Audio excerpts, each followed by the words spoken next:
Voilà, je vous présente encore de nouveau un exercice. Ici, vous avez un hydrocarbure, hein, parce qu'il est composé exclusivement de carbone et d'hydrogène. On a affaire à un hydrocarbure.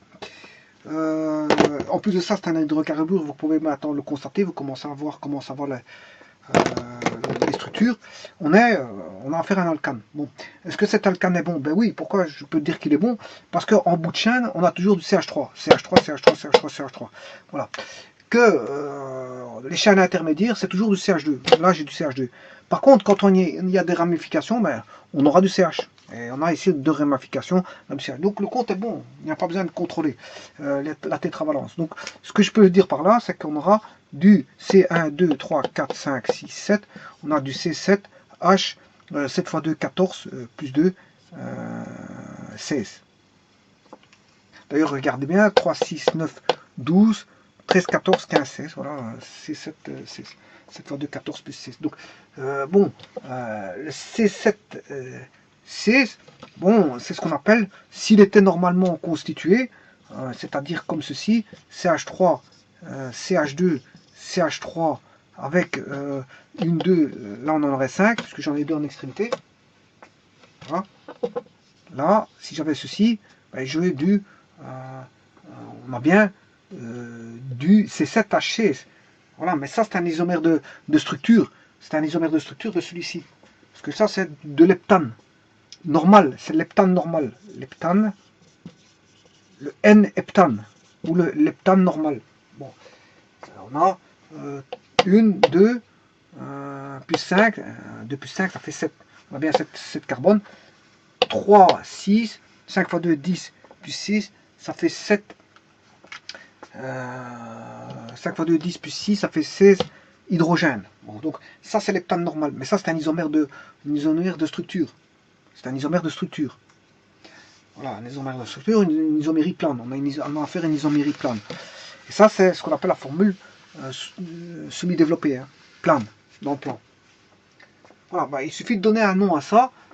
Bon, quel est le carbone numéro 1? Ben, le carbone numéro 1, c'est la chaîne la plus longue. 1, 2, 3, 4, 5.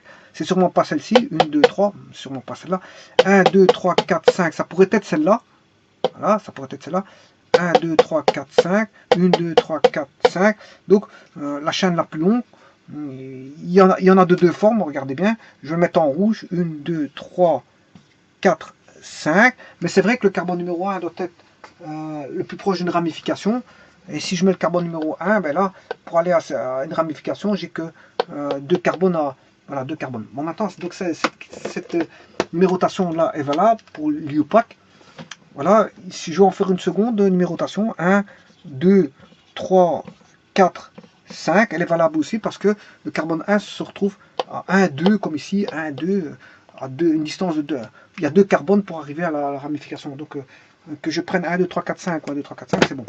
Alors maintenant, est-ce que j'aurais pu prendre 1, 2, 3, 4, 5 Oui, toujours, parce que j'ai toujours le carbone numéro 1 proche d'une ramification. J'aurais pu mettre 1, 2, 3, 4, 5. J'ai un carbone numéro 1 proche d'une ramification, comme j'aurais pu mettre 1, 2, 3, 4 et 5, comme ceci. La chaîne mère serait là. Voilà, je peux considérer que la chaîne mère est soit là, avec le carbone numéro 1 là, soit la chaîne mère est là, avec le carbone numéro 1 là, soit la chaîne mère est ici, avec le carbone numéro 1 ici, ou soit la chaîne mère est ici, avec le carbone numéro 1 ici. Mais encore, qu'est-ce que je peux dire aussi? Que j'ai le carbone 1, 2, 3, 4, 5, parce que le 1 serait ici, parce que proche d'une ramification. 1, 2, 3, 4, 1, 2, 3, 4, 5. Carbone numéro 1 ici, avec proche d'une ramification. Donc, il y a plus pas mal de façons d'interagir. Bon, je prends la plus facile, bien sûr, celui qui me sied le mieux. Le plus facile, c'est le CH3. Je vais remettre la chaîne. CH3, c'est... j'avais du CH3, CH,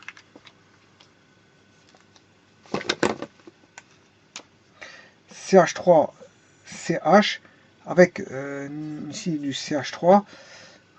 CH3, on avait ici avec du CH, du CH3 ici, voilà, et ici on avait du CH2.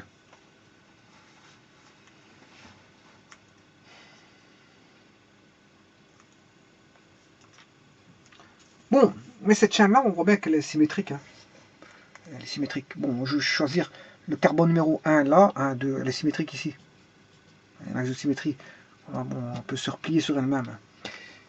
Voilà. Donc le carbone numéro 1, il est ici. Donc je vais avoir 1, 2, 3, 4, 5. 5 carbones.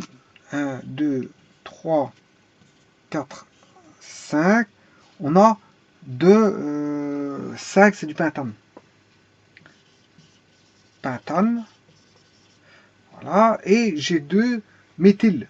Donc j'ai du diméthyl. Diméthyl. Je peux mettre un trait d'union, rassembler tout en un mot. Hein. Ça ne change rien du tout. On comprend ce que ça veut dire. Diméthylpentane. Voilà. Et il faut la position. Mais la position des méthyls, il y en a qui se trouvent en 2, l'autre en 4. 2, 4. Voilà. Bon, on a affaire à du méthylpentane. Maintenant, regardez bien. Je vais changer l'appellation ici. Comme c'est symétrique, si je mets 1, 2, 3, 4, 5, ben, j'ai du pentane, toujours pour la chaîne mère, et j'ai du diméthyl sur le 2 et le 4. C'est normal, c'est symétrique, je vous l'ai dit. Donc que je fasse 1, 2, 3, 4, 5 ou 1, 2, 3, 4, 5, il n'y a rien qui change. Bon, maintenant, voyons voir si j'avais pris 1, 2, 3, 4, 5. Voilà. Là, j'aurais toujours du 1, 2, 3, 4, 5, du pentane. Mais j'aurais un méthyl en 2 et un méthyl en 4. Donc j'ai du diméthyl de 4, 2, 4 aussi. Maintenant, supposons que je prenne ceci. 1, 2, 3, 4, 5. J'ai du pentane avec un méthyl en 2 et un méthyl en 4. Donc j'ai du 2, 4 diméthylpentane. Vous voyez que... Bon, et alors maintenant, je vais comptabiliser la chaîne comme ceci. Je vais changer de couleur parce que je risque de... Voilà, je vais mettre là 1, 2, 3, 4, 5. Voilà, j'ai bien la chaîne qui est un pentane avec un méthyl en 2 et un méthyl en 4. Donc j'ai 2, 4 diméthylpentane. Et la dernière façon de compter la chaîne, ben on va faire 1, 2, 3, 4, 5. Voilà, ça je n'ai pas encore fait. Eh bien, j'ai du 1, 2, 3, 4, 5, du pentane toujours, avec un méthyl en 2 et un méthyl en 4. Donc voilà, ce sera toujours du 2, 4 diméthylpentane.